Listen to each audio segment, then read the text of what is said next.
We have defined that the stroke is a neurological deficit of vascular origin.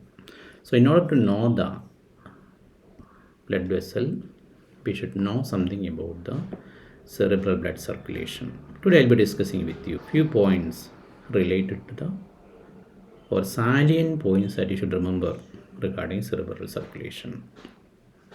We know that the blood supply to brain composed of two arterial systems.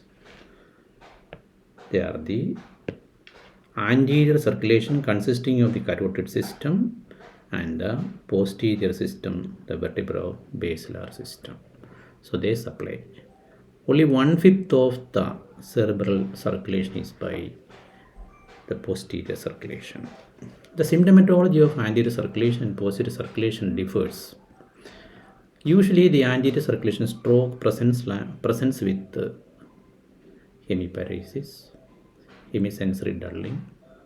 Sometimes it may be a monoparesis or a localized part of the brain affected, you get abnormalities like speech. That is aphasia. Whereas posterior circulation, mainly it is a reticular activating system involvement and the cranial nerves produces characteristic findings. Vertigo is one of the major symptomatology. Say true vertigo usually points on to a brainstem involvement. Then significant cranial nerve symptoms, especially the crossed hemiplegia, that is ipsilateral, the element type of cranial involvement in contralateral hemiparesis, that is called crossed hemiplegia, is a pathognomonic finding of brainstem involvement. In addition, when the reticular activating system is affected, patient has got early changes in the level of sensorium, patient becomes drowsy.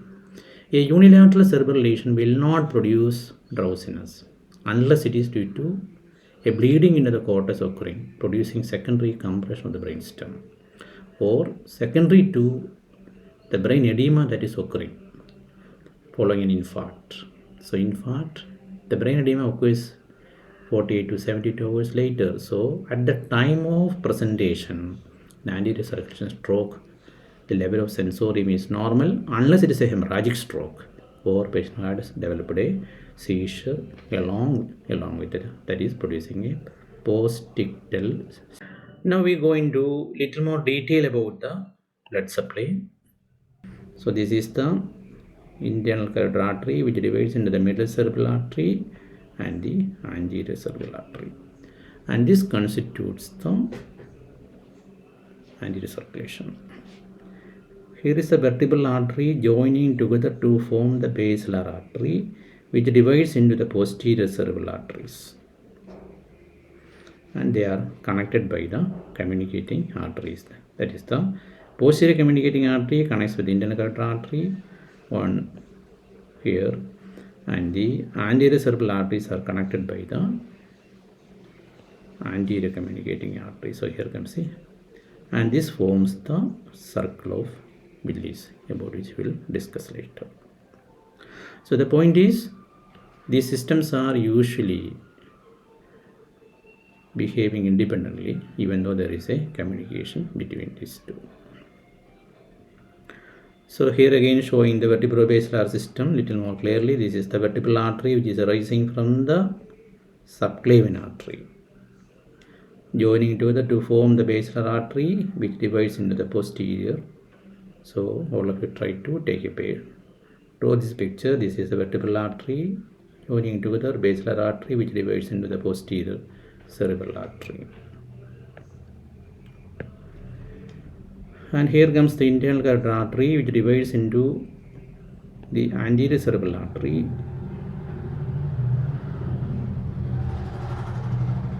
and the middle cerebral artery. The anterior cerebral arteries are connected together by the anterior communicating artery, and the posterior cerebral artery connected with the internal carotid artery with the posterior communicating artery, and this forms the, this is the circle of Willis that is shown.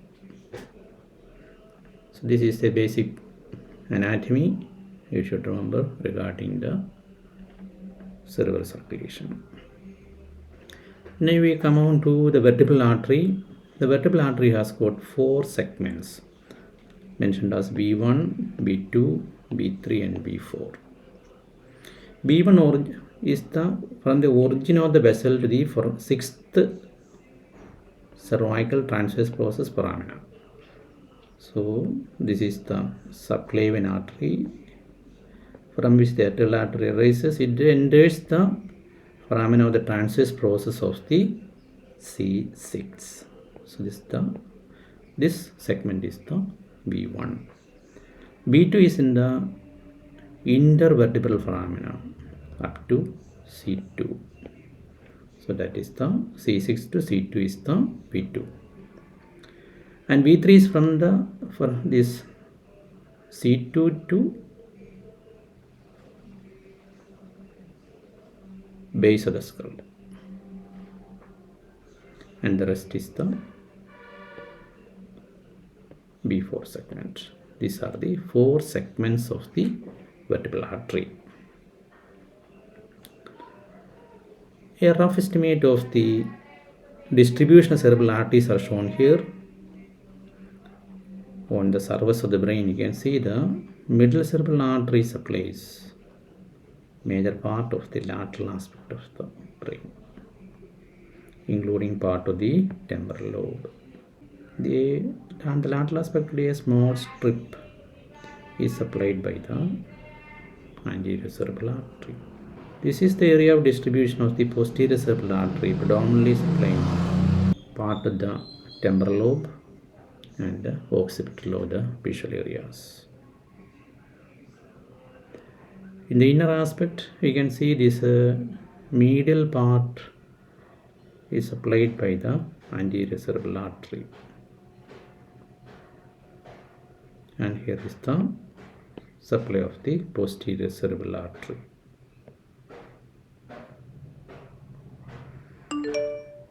So the point to be remembered is, you remember the homunculus. This is the area in the motor strip the leg is represented. So the leg area is predominantly supplied by the anterior cerebral artery. So to summarize, the anterior cerebral artery supplies the orbital and medial surface of the frontal lobe, the orbital and the medial part of the frontal and parietal lobes, and a narrow part over the supralateral. So this part is also by the anterior cerebral artery. Whereas the middle cerebral artery supplies the somatosensory cortex, the motor cortex, the language areas on the left side. There is a Broca's, Wernicke's, auditory areas.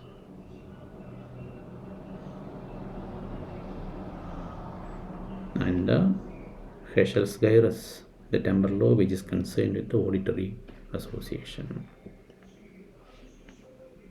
So you can see the middle cerebral artery rising from the sylvian fissure supplies the motor strip, the sensory strip,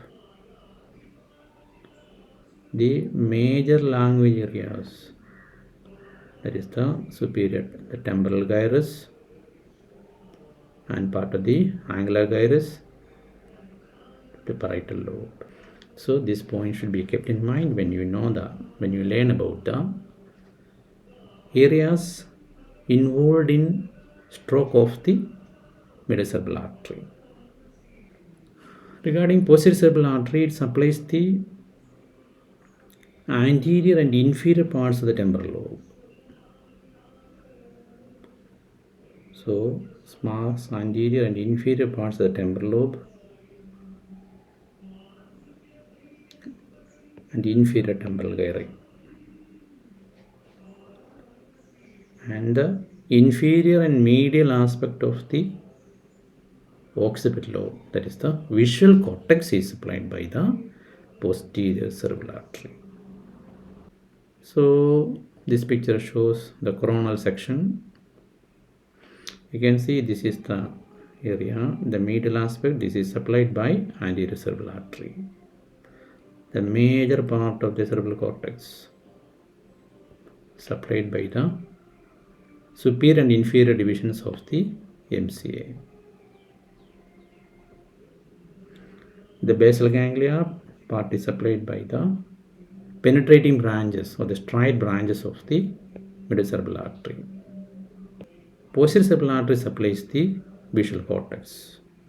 The details of the supply of the Indian capsule will be discussed in another session. The Circle of Willis is located in the base of the brain. It encircles optic chiasm, hypothalamus, pituitary gland and midbrain.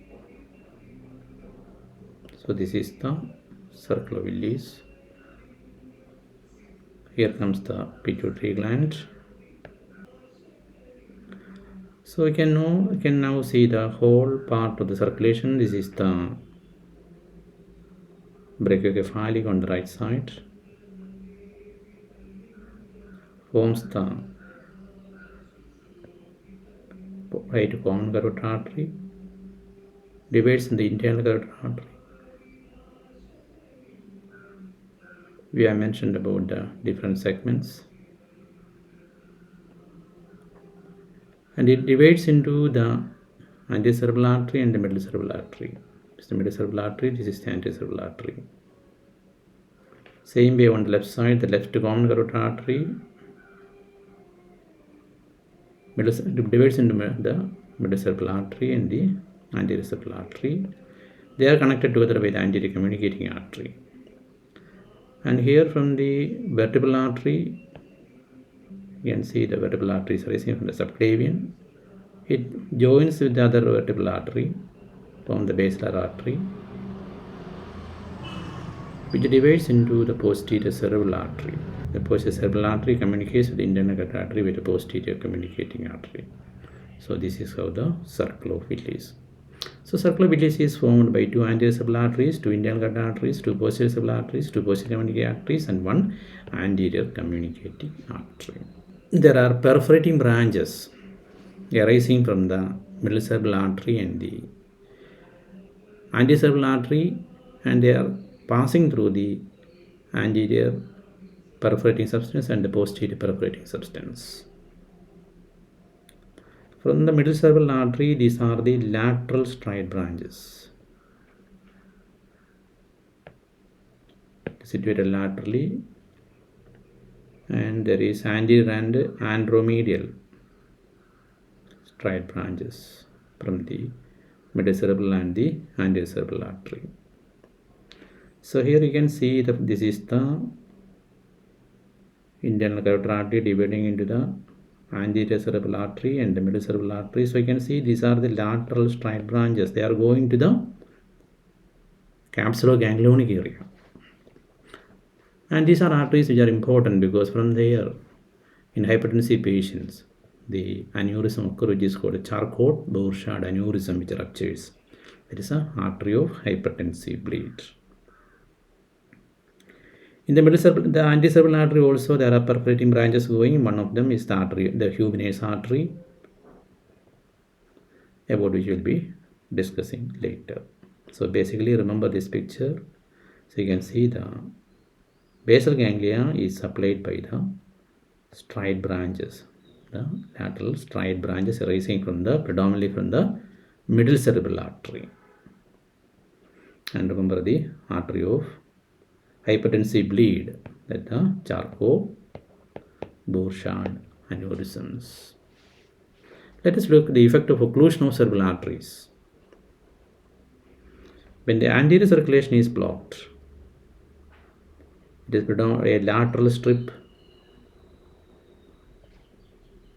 on the surface of the cortex, and predominantly the medial aspect, the orbital and the medial part of the frontal lobe is affected, leading on to various manifestations depending upon the areas affected.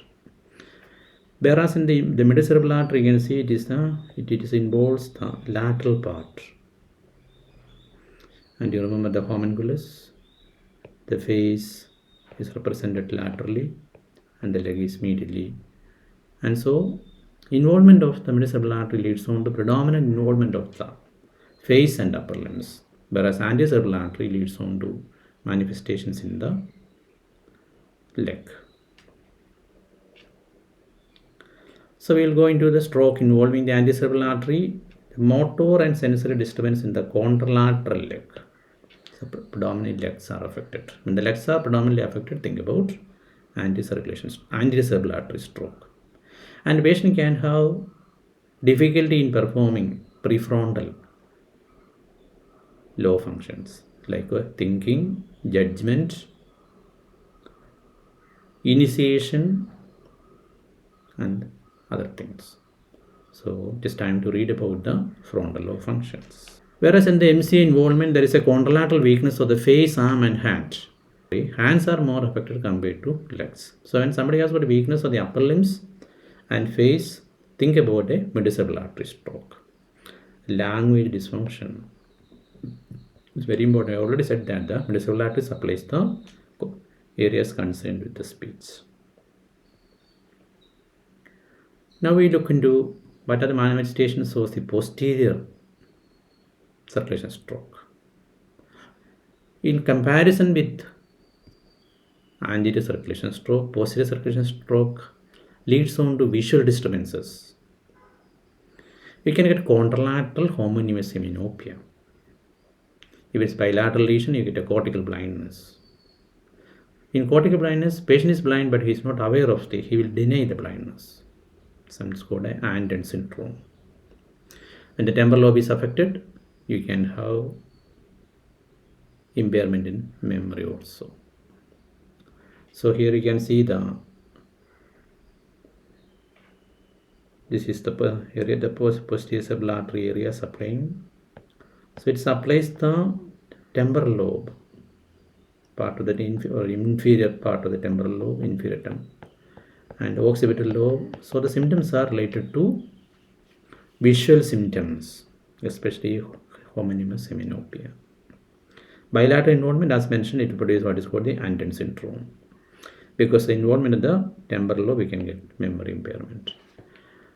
Those interested can go and read on the functions of the temporal lobe, right and left, and the differences. So today we have discussed about the basic part of the blood supply, divided into anterior circulation, posterior circulation, the symptomatology, the major branches of these arteries, the formation of Circle of Willis. In the next session, we will discuss about the supply of blood supply to specific parts like the internal capsule, brainstem. Hope it was useful to you.